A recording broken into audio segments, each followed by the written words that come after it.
haqida fikrlaringiz?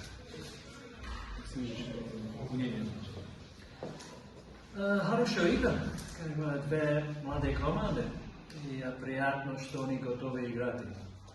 Играешь, мне кажется, такие команды, что типа антифутбол. А оба команды сегодня готовы играть и атаковать футбол. И решился наконец ошибку делать. А так игра понравилась мне насчет настроения. Оба команды. И представляем результат.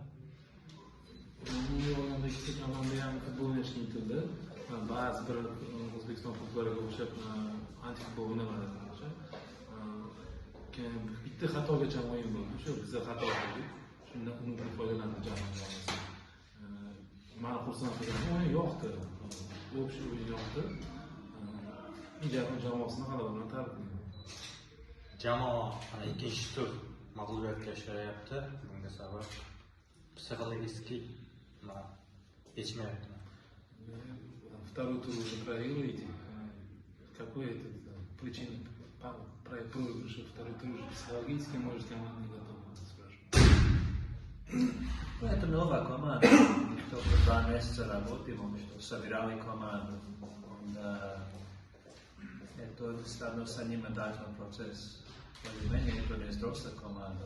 Мы собирали человек и упорный, что уже может ситуация менять, или что не меняется настроение каждую неделю. Но молодой человек, что до сих пор надо с ним работать.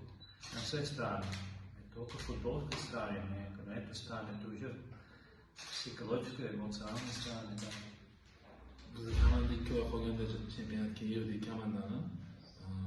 Asosan yoshlar yig'ilgan jamoada. Hozir bizda jarayon ketyapti, yoshlarni yaxshi futbolga tarbiyalash.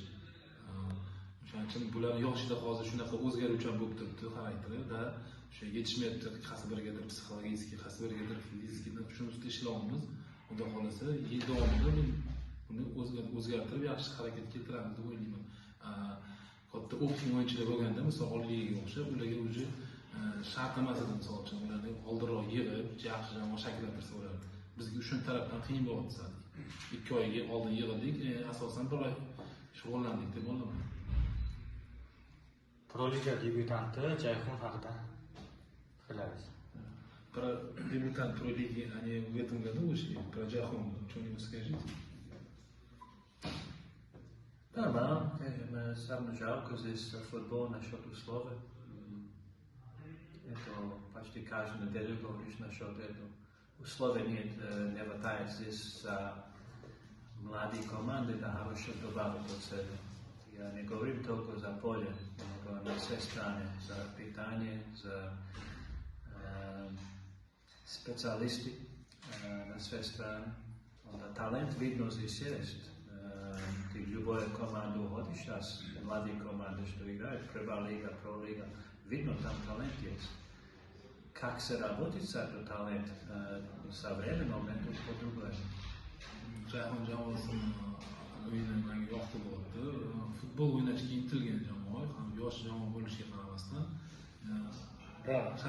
sharoitlarga unaqa 100% yaxshi emas bo'ldi endi bu yoqda.